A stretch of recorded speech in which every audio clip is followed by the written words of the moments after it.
All right, so here's part two of the 14U championship game. So let's start it off with the pick and roll. So there's a reason I have y'all running a pick and roll heavy offense. And if y'all could learn it right now at y'all's young age, I mean, sky's the limit. Because if you know pick and roll, you can literally play anywhere, just no matter how tall you get. So let's learn to learn the look. Because here's the thing, when really good coaches know basketball, they know, hey, the way he makes these plays, he can play at any level. So don't focus on the outcomes, focus on getting the mechanics right. So Blaze uses the screen, he comes off and he throws it with his right hand, his inside hand, and that's why it gets deflected. But if he could throw a pocket pass or it with his left hand, that ball would get through. All right. And again, when you get older, high level coaches are looking at intangibles like that. Can you make the right play? So that one gets deflected. All right, so this is the exact same play. And the reason I put it right after the other one is because it's the same play, just different outcome. He still threw a right hand. The only difference is we scored the layup. So we can't get caught up in outcomes. Everybody in the stands is going to say that's a good pass. You're going to hear me say, hey, right here, you got to read that that's a pocket pass right now. So you can throw it slow so have time to open up. And if you see it late or if he doesn't turn soon enough, it needs to be a left-handed pass. You'll hear me use terms like, hey, that play is recruitable. Basically, what I'm saying that is it doesn't matter what level you're playing at, that pass works. And you want to make those plays, especially in October and November. Outcomes actually don't even matter. You want to make sure, and that's why I said the team that people see in October and November is going to be very different than the team that we're going to see in February and March when it really matters. Because I'm going to stay on y'all about making the recruitable play and not just focusing on if the play worked out or not. All right, so the difference between the last play and this play is when Blaze came off the screen, he engaged the screener's man, which is this guy.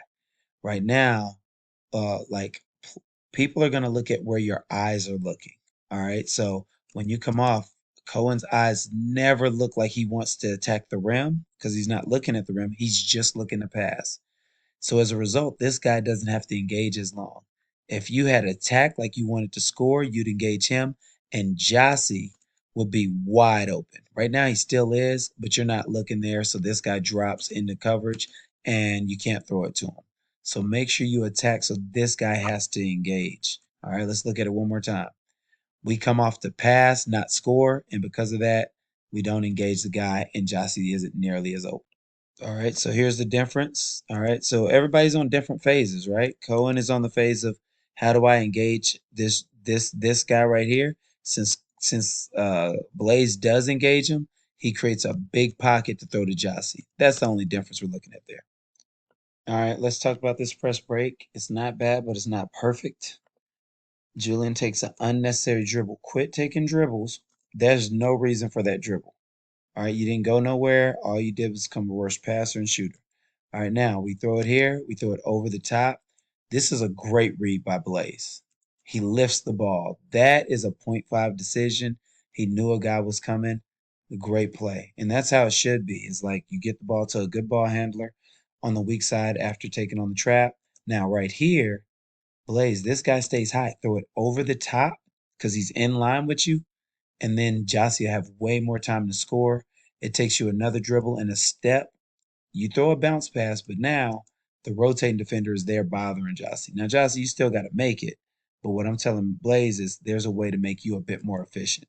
All right. So remember, hustle always finds the ball. So Blaze hustles, gets the ball and the foul. All right. I really like this because this is a great attempt. I know Cohen remembers this in the huddle. I said, hey, man, you got to break down when you close out. And you were saying put your foot on the line. I was like, true, and that's a good thing to say, but you got to break down so you have reaction time.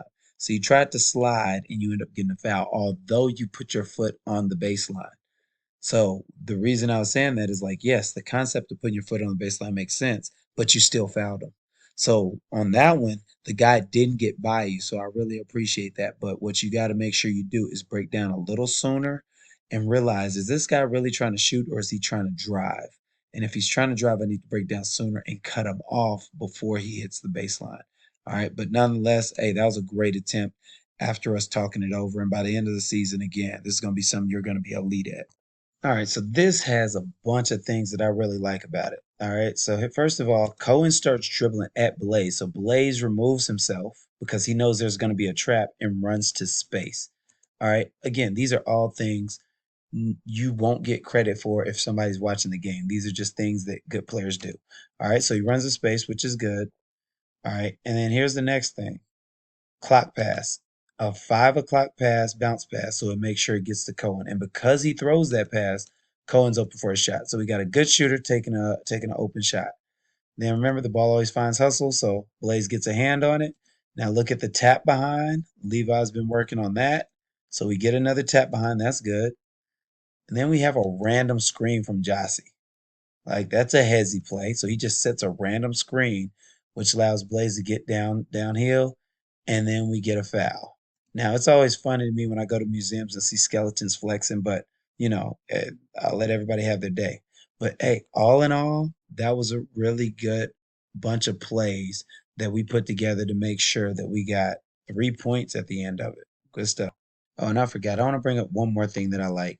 Look at this. This little slow step that he does to read which way should I go, right or left, that's a gear change. So as soon as Blaze kind of realizes that, up there's a hole, boom, he bursts, and then he's downhill, playing off of 2 feet, which is, how big I am on that. So that gear change was really, I think, the reason he got all the way to the hole instead of having to pull up for a jumper. All right, so here's another thing. Number 5, I was really impressed with him for a lot of reasons. Watch what he does too. Stop. There's defense. Fallon's guard. He retreats, then reattacks. Now this is why this is on video.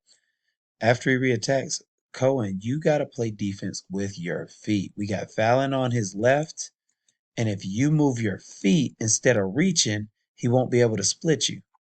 All right, but you're still after the ball instead of moving your feet. Defense is with your feet, not your hands. All right, so as a result, because he got a paint touch, they get a wide open look. All right, now they don't make it, but that look is too good. I don't like that. All right.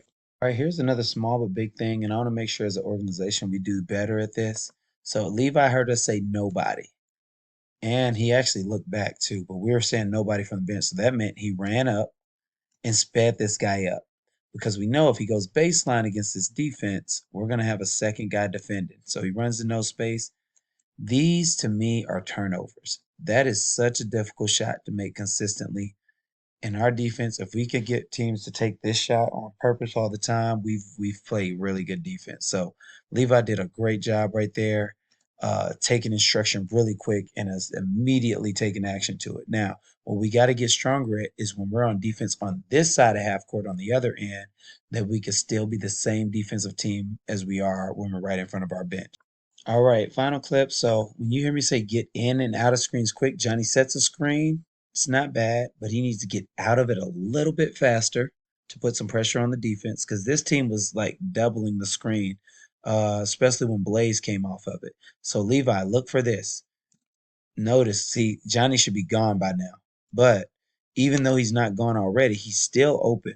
All right. So our eyes aren't looking at when there's a double team, the roll guy will be open. All right. So we're not there. And Cohen might, if it's a perfect pass, throw it to him. But at the end of the day, like that's a pass I want to score because that's a layup. Now, Johnny, when you go and you see that shot go up, stay in the hot spot and block out as if you were on defense. All right, because then I think we get a second chance at the basket most times. All right, so hey guys, watch both of these two videos multiple times, learn from them. Let's start turning weaknesses into strengths. All right, let's get it.